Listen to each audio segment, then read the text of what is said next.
అందరికీ నమస్కారం.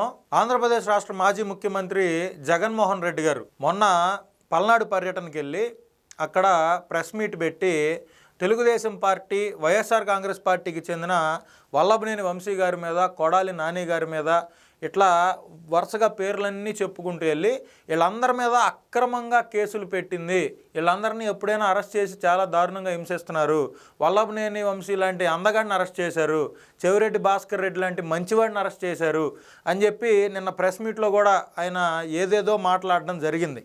అయితే ఇక్కడ ఆంధ్ర రాష్ట్ర ప్రజలందరూ తెలుసుకోవాల్సిన విషయం ఏంటంటే, చెవిరెడ్డి భాస్కర్ రెడ్డి అరెస్ట్ అయినా, కాకాని గోవర్ధన్ రెడ్డి అరెస్ట్ అయినా, వల్లభనేని వంశీ అరెస్ట్ అయినా, వైఎస్ఆర్ కాంగ్రెస్ పార్టీలో ఇంకా ఏ నాయకుడైనా అరెస్ట్ అయినప్పటికీ వాళ్ళందరూ 2019-24 మధ్యలో వాళ్ళ ఇష్టానుసారం ప్రవర్తించి వాళ్ళ ఇష్టానుసారం ప్రజాధనాన్ని దుర్వినియోగం చేయడం కానీ, ప్రజలకు సంబంధించిన ప్రజాధనాన్ని దోచుకోవడం కానీ చేసిన కేసుల్లోనే అరెస్ట్ అయ్యారు. కానీ బేసిక్గా జగన్మోహన్ రెడ్డి గారికి ఒక అలవాటు ఉంది. ఆయన ఏదైతే చేస్తాడో దాన్ని ఎదుటి వ్యక్తులు చేసినట్లుగా పోర్ట్రేట్ చేసే ఆలోచన ఉన్న వ్యక్తి జగన్మోహన్ రెడ్డి. అది 2019 ఎన్నికల ముందు చూసాం మనం. ఎలాగా పింక్ డైమండ్ అన్నాడు, 6 లక్షల కోట్ల అవినీతి అన్నాడు. చంద్రబాబు నాయుడు గారిని ఆయన ప్రభుత్వం అధికారంలో ఉండగా అసలు జరగనటువంటి స్కిల్ డెవలప్మెంట్లో స్కామ్ ఏదో జరిగిపోయిందని అబద్ధాలాడి అక్రమంగా చంద్రబాబు నాయుడు గారిని అరెస్ట్ చేశాడు. ఇలా జగన్మోహన్ రెడ్డి ఏదైతే ఆయన చేస్తాడో అది ఎదుటోళ్ళు చేస్తాడని చెప్పి జనాలందరికీ పోర్ట్రేట్ చేసే విధానాన్ని ఫస్ట్ మీరు అర్థం చేసుకోండి. ఈరోజు అక్రమ కేసులు అని మాట్లాడుతున్నటువంటి జగన్మోహన్ రెడ్డి కానీ, ఆయనకి సంబంధించిన అనుయాయులు కానీ, ఆయన పార్టీ నాయకులు కానీ, వీళ్ళు చెప్పేదంతా నమ్ముతున్న కిందున్న గొర్రెలు కానీ ఒక విషయాన్ని గుర్తుపెట్టుకోవాలి. తెలుగుదేశం పార్టీకి సంబంధించిన నాయకులైనటువంటి నారా చంద్రబాబు నాయుడు గారిని ఆయన ఏ తప్పు చేయకపోయినా 54 రోజులు అక్రమ కేసు బనాయించి జైల్లో పెట్టింది ఎవరో? నారా లోకేష్ గారు పాదయాత్ర చేస్తుంటే కుర్చీలు, మైకులు లాక్కొని పర్మిషన్ లేదని చెప్పి ఆయన మీద 22 కేసులు మోపింది ఎవరో? అనంతపురం జిల్లాకు సంబంధించిన తెలుగుదేశం పార్టీ నాయకులు, తాడిపత్రి మున్సిపల్ చైర్మన్ జేసీ ప్రభాకర్ రెడ్డి గారి మీద 66 కేసులు ఎక్కడి నుంచి వచ్చాయి? అస్మిత్ రెడ్డి గారిని జైలుకు పంపింది ఎవరో? భూమా అఖిలప్రియ గారిని జైలుకు పంపింది ఎవరో? ధూళిపాల నరేంద్ర గారిని జైలుకు పంపింది ఎవరో? పైల్స్ ఆపరేషన్ చేయించుకొని చాలా ఇబ్బందుల్లో ఉన్న తెలుగుదేశం పార్టీ అప్పటి రాష్ట్ర అధ్యక్షులు అచ్చెన్నాయుడు గారిని జైలుకు పంపించింది ఎవరో? కొల్లు రవీంద్ర గారిని అక్రమ కేసులు పెట్టి అరెస్ట్ చేయించింది ఎవరో? పొంగూరు నారాయణ గారు ఎవరైతే ఇప్పుడు మున్సిపల్ శాఖ మంత్రిగా ఉన్నారో వాళ్ళ కొడుకు సంవత్సరికం రోజున అత్యంత పాశవికంగా అరెస్ట్ చేయించింది అక్రమ కేసులు పెట్టి కాదా? ఇలా చెప్పుకుంటూ పోతే బీటెక్ రవి గారు కావచ్చు, అప్పటి పొద్దుటూరు ఇన్ఛార్జ్ సుధీర్ రెడ్డి గారు కావచ్చు, గల్లా జయదేవ్ గారు అప్పుడు ఎంపీగా ఉన్నప్పటికీ ఆయన ఎంత దారుణంగా ఆయన్ని ఇబ్బంది పెడితే, ఆయన కంపెనీ కార్యకలాపాలను అడ్డుకుంటే ఆయన ఈరోజు వెళ్ళి ఆ కంపెనీ విస్తరణని తెలంగాణలో చేపట్టాడు అనే దానికి కూడా వైఎస్ఆర్ కాంగ్రెస్ పార్టీ సమాధానం చెప్పాల్సిన అవసరం ఉంది.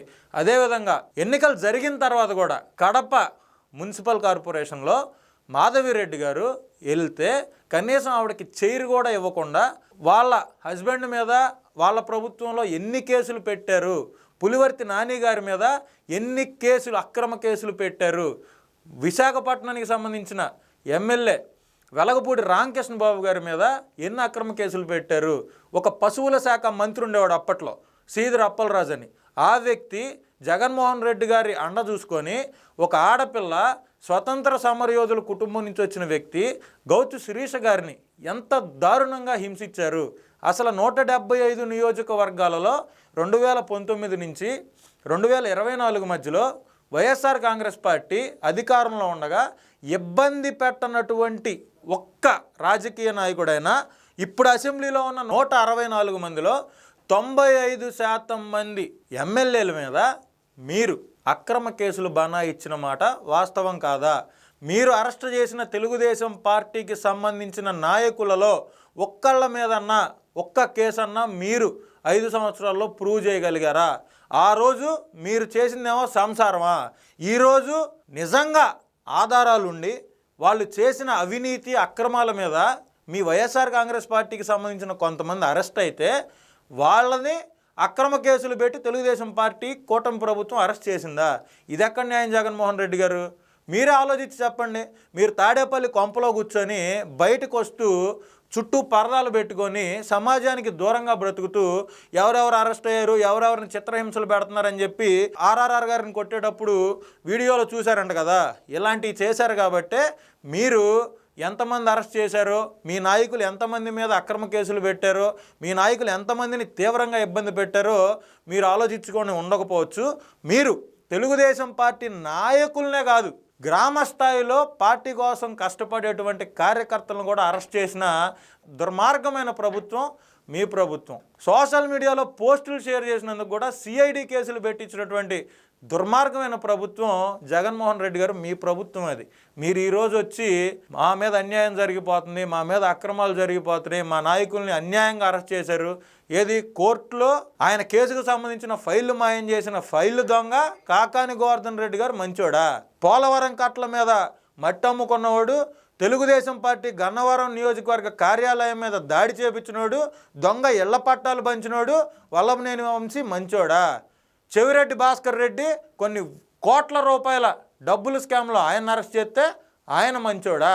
ఏంటి, ఏం మాట్లాడుతున్నారు మీరు? ఈ మధ్య మీకు పూర్తిగా మతి భ్రమించిపోయి గంజాయి తాగి పోలీసుల మీద దాడులు చేసే వాళ్ళని పరామర్శించడానికి వెళ్ళటం, బెట్టింగుల్లో వేసి ఆ డబ్బులు కట్టలేక ప్రాణాలు కోల్పోయిన వాళ్ళని పరామర్శించడానికి వెళ్ళటం, పొదిల్లిలో పొగాకు రైతుల పేరిట మీరు ఒక పరామర్శ యాత్ర చేపట్టి ఎక్కడో గోదావరి జిల్లాల నుంచి, ఎక్కడో కడప జిల్లాల నుంచి మనుషులను పిలిపించుకొని అక్కడ రాజ్యాంగబద్ధంగా నిరసన వ్యక్తం చేస్తున్న మహిళల మీద చెప్పులు రాళ్ళు వేయించడం మీకు పూర్తిగా మతి భ్రమించినట్లుంది. లేదా మీ మైండ్ పనిచేయటం లేదు, లేదా మీకు సలహాలు సూచనలు ఇచ్చేవాళ్ళు మిమ్మల్ని దారుణమైన అత్యంత పాశవికమైన వ్యక్తులు, మీకంటే దారుణమైన వ్యక్తులు అలా అయి ఉండాలి.